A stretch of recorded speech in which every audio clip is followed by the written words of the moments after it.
अस्सलाम वालेकुम। क्या हाल है सबका। आई होप कि सब खैरियत से होंगे और जहाँ कहीं भी होंगे बहुत खुश होंगे।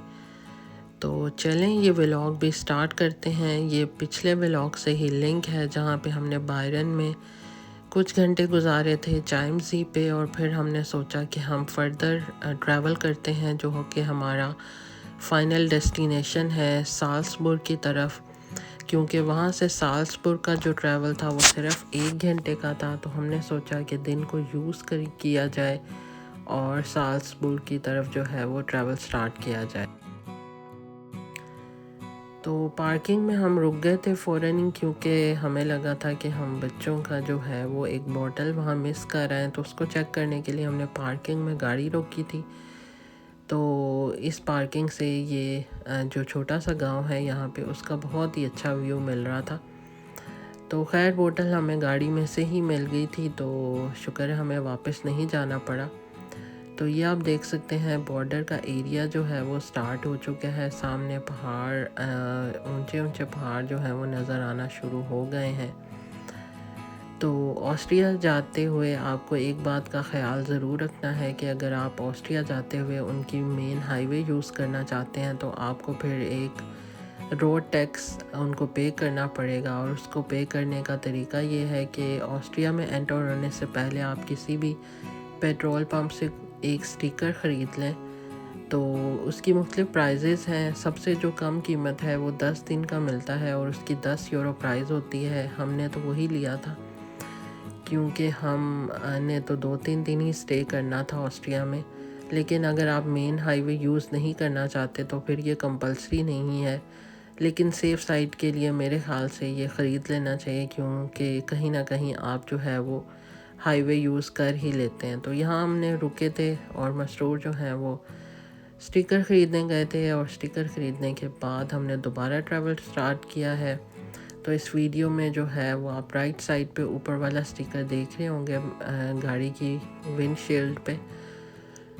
तो इतना महंगा नहीं है, स्विट्ज़रलैंड जाते हुए भी यही करना पड़ता है, लेकिन उनका रोड टैक्स ऑस्ट्रिया से थोड़ा ज़्यादा है।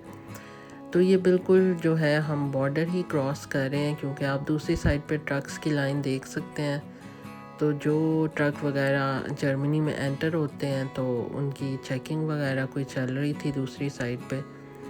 तो जर्मनी और ऑस्ट्रिया के बॉर्डर पे जो है वो थोड़ी बहुत चेकिंग हो जाती है समटाइम्स। एनीवेज इसके बाद फिर हमने एक खाना पीना किया था बर्गर किंग जाके। तो क्योंकि पूरा दिन ट्रैवल कर कर के भूख बहुत लग चुकी थी। इससे पहले हम एक पॉइंट पे एलडी में रुके थे और हमने थोड़े से फ्रूट्स खाए थे जिसकी वीडियो मैंने नहीं बनाई। लेकिन अभी जो है वो प्रॉपर डिनर का टाइम हो चुका है, क्योंकि भूख बहुत लग रही थी। तो हमें और तो कुछ समझ में नहीं आया, तो फिर हम जो है वो बर्गर किंग चले गए। और साल्सबुर्ग में KFC नहीं है, ये मैं आपको बता दूं, और मैकडोनल्ड्स है, बर्गर किंग है। अगर आप फास्ट फूड की बात करें पिज़्ज़ा हट भी नहीं है। तो ये देखें हम बर्गर किंग आ गए थे और उसके बाद फिर हमने पार्किंग में एक रोके सो गए थे। तो नेक्स्ट डे फिर जो है हमने दोबारा अपना साल्सबुर्ग का जो ट्रैवल है वो स्टार्ट किया था।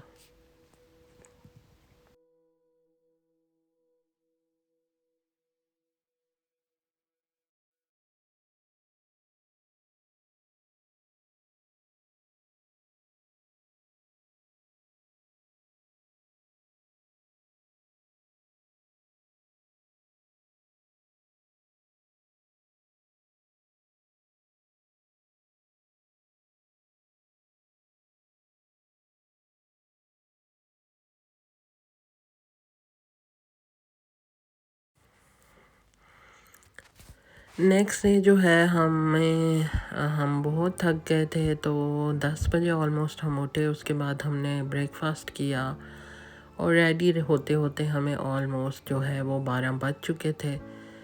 तो 12:30 के करीब हम मेन जो सिटी है उसमें एंटर हुए हैं। और पार्किंग के यहाँ भी बहुत ज़्यादा मसाइल हैं। तो ये जो सारी आगे वीडियो है ये मैंने गाड़ी से ही बनाई है, क्योंकि ऑलमोस्ट हमने 1 घंटा जो है वो पार्किंग ढूंढी है। क्योंकि प्रॉब्लम ये था कि हम किसी गैराज में या अंडरग्राउंड पार्किंग नहीं कर सकते थे, क्योंकि हमारी गाड़ी के ऊपर लगा हुआ था बॉक्स। तो ज़्यादातर जो पार्किंग्स होती हैं जो अंडरग्राउंड होती हैं या फिर जो पार्किंग हाउसेस होते हैं, उनमें एक स्पेसिफ़िक हाइट तक जो है वो गाड़ी अंदर जा सकती है। तो बॉक्स लगाने के बाद गाड़ी की हाइट जो है वो बढ़ जाती है, तो जिसकी वजह से हमें पार्किंग ढूंढने में बहुत ही ज़्यादा मुश्किल पेश आई। तो लेकिन बहरहाल इस वीडियो से आप एक साल्सबर्ग का जो है वो एक व्यू ले सकते हैं। बहुत ही प्यारा सिटी था, मुझे तो बहुत ही अच्छा लगा। बहुत ही ज़्यादा साफ़ सुथरा सिटी है, और जो बसेस हैं इनकी वो सारी इलेक्ट्रिक बसेस हैं, तो बसेस का बिल्कुल भी शोर नहीं है। तो एक बात बहुत ही स्ट्रेंज है साल्सबर्ग की जो मुझे फ़ील हुई कि चारों तरफ साल्सबर्ग के पहाड़ हैं और दरमियान में जो सिटी है वो बिल्कुल स्ट्रेट है। एक्चुअली मैं ज़ीगन में रहती हूँ, और ज़ीगन में छोटे छोटे पहाड़ हैं, और हमारा जो शहर है वो ऊंचा नीचा है बहुत ही ज़्यादा। लेकिन साल्सबर्ग में बड़े बड़े पहाड़ होने के बावजूद जो सेंटर में बिल्कुल सिटी है वो बिल्कुल स्ट्रेट है। आपको बिल्कुल भी फ़ील ही नहीं होता कि आप किसी हाइट वाले एरिया में हैं या यहाँ पे पहाड़ भी हो सकते हैं। साल्सबर्ग जो है वो एक बहुत ही पुराना सिटी है। इसमें जो फर्स्ट जो किंगडम बनी थी वो 696 ईयर में बनी थी। और आपको एक और मज़े की बात ये बताऊं कि साल्सबर्ग का जो मतलब है वो साल्स यानी नमक के पहाड़ हैं एक्चुअल में। क्योंकि एक टाइम पे 11th सेंचुरी में जो साल्सबर्ग है उसका मेन सोर्स ऑफ इनकम ये था कि यहाँ से नमक निकलता था, जिसकी वजह से ये एक शुरू से ही बहुत ही एक रिच सिटी रहा है। तो ये अपने चर्चेज़ के लिए भी काफ़ी फेमस था। और अगले व्लॉग में मैं आपको एक फोर्ट्रेस दिखाऊंगी जो कि जिसका नाम जो है हुहन साल्सबर्ग है। वो पूरे यूरोप में सबसे लंबा और सबसे पुराना जो है वो फोर्ट है। तो बहुत ही इंटरेस्टिंग चीज़ें हैं इस शहर में, क्योंकि ये जो साल्सबर्ग का जो ओल्ड टाउन है उसको 1996 में यूनेस्को वर्ल्ड हेरिटेज का जो है वो स्टेटस मिला था। और इसको ये भी चीज़ मेंशन करने की यहाँ पे ज़रूरत है कि ये जो सिटी है ये एल्प्स जो जो कि यूरोप का एक पहाड़ी सिलसिला है उसमें सबसे बेस्ट प्रिजर्व्ड सिटी का इसको अवार्ड दिया जा चुका है।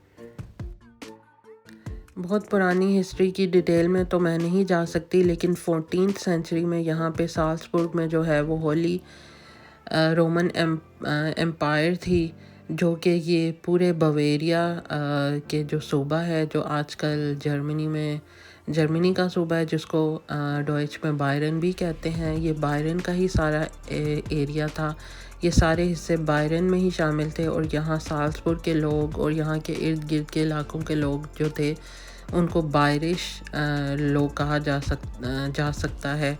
और आज भी ये लोग उसी नस्ल से जो है वो ताल्लुक़ रखते हैं। लेकिन आज जो है बस कुछ एरियाज़ को जर्मनी ऑन करता है और कुछ एरिया को ऑस्ट्रिया ऑन करता है। और अगर हम थोड़ी सी मॉडर्न हिस्ट्री की बात करें तो 18th सेंचुरी में एक टाइम पे साल्सबर्ग में जो है वो नेपोलियन ने भी हुकूमत की हुई है। और उसके बाद फिर 18th सेंचुरी में जो है यहाँ पे एक ऑस्ट्रियन एम्पायर कायम हो गई थी। तो ऑस्ट्रियन एम्पायर फिर टूट गई थी। उसके बाद फिर मुख्तलिफ जंगें होती रही हैं, और उसके बाद फिर कभी बायरिश एम्पायर कायम हुई है, कभी अगेन फिर ऑस्ट्रियन एम्पायर कायम हुई है। लेकिन जो मेन जो हब था इन सारी एम्पायर्स का था वो जो जर्मनी का एक फेमस सिटी है बायरन का, म्यूनिख था।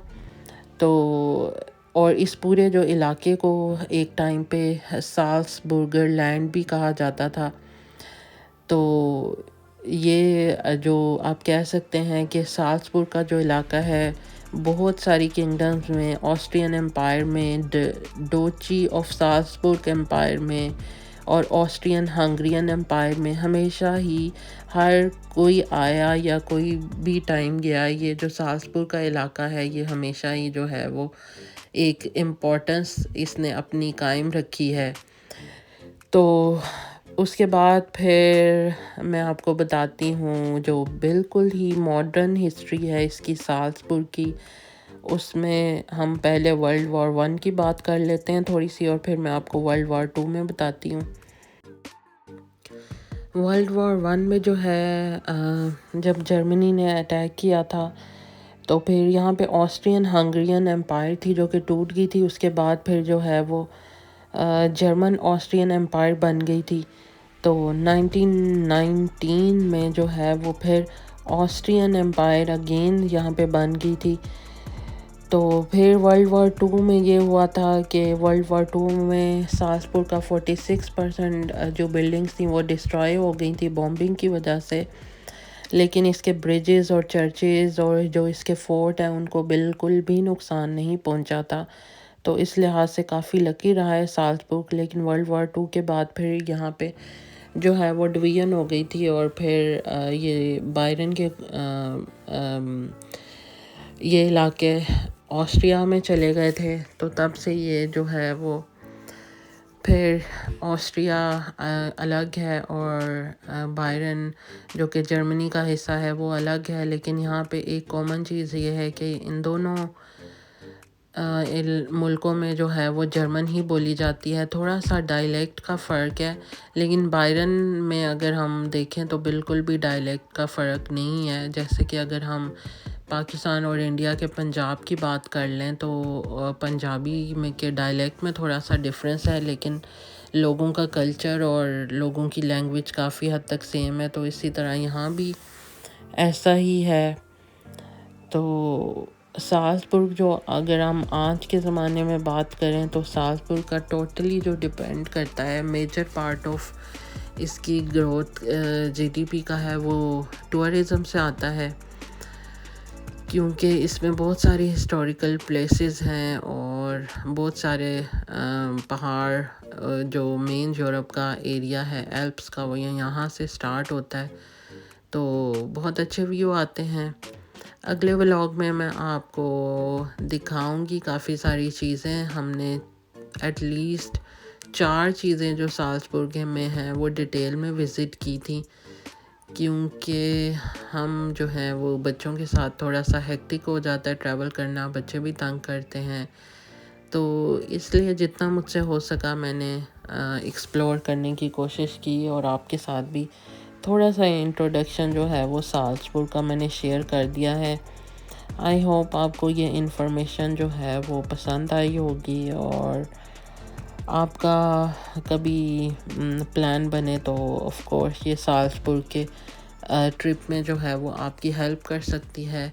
और एक चीज़ मैं बताना भूल गई थी कि आज के साल्सबुर्ग में यूनिवर्सिटीज़ भी हैं, बहुत ही 3 यूनिवर्सिटीज़ हैं आई थिंक, मुझे नाम उनके भूल गए हैं, लेकिन एजुकेशन सिस्टम भी इनका बहुत अच्छा है और बहुत ही साफ़ सुथरा सिटी था, बहुत क्लीनलीनेस है। और गर्मियों में यहाँ पे बहुत ज़्यादा रश होता है। हमने बहुत जगहों पे फ़ोन किया था कि हमें एक कैंपिंग प्लेस चाहिए थी, हम कैंपिंग करना चाहते थे, लेकिन सारी जो कैंपिंग प्लेसेस थी ना वो फुल थी और लोग बहुत महीने पहले ही रिज़र्व कर लेते हैं। इसलिए अगर आपको कैंपिंग करनी है या होटल की रिज़र्वेशन रखनी है, स्पेसिफ़िकली समर में आप साल्सबुर्ग में आना चाहते हैं, तो आपको चाहिए कि आप एटलीस्ट 2 महीने या 3 महीने पहले बुकिंग कर लें, ताकि आपको जो है हमारी तरह परेशानी ना उठानी पड़े। खैर हमारा तो थोड़ा सा एडवेंचर का भी मूड था कि हम अपनी गाड़ी में स्टे करेंगे, कैसा फ़ील होता है, हम क्या कर सकते हैं। तो अगला व्लॉग मेरा ज़रूर देखिएगा, क्योंकि अगले व्लॉग में हमने फिर गाड़ी खड़ी करके जो है वो फिर साल्सबुर्ग की मुख्तलिफ़ प्लेसेस विज़िट की थी। तो बड़ा अच्छा व्यू आता है कि आप रोड के बीच में से जाते हैं तो सामने पहाड़ आ जाता है और पहाड़ पे फिर ऊपर किला बना हुआ नज़र आता है। तो ये सारे व्यूज़ फिर मैं आपको नेक्स्ट व्लॉग में दिखाऊंगी। तो तब तक के लिए अल्लाह हाफिज़, अपनी दुआओं में याद रखिएगा और मेरा चैनल ज़रूर सब्सक्राइब कर लें और लाइक भी कर लें और शेयर भी कर दें। अल्लाह हाफिज़।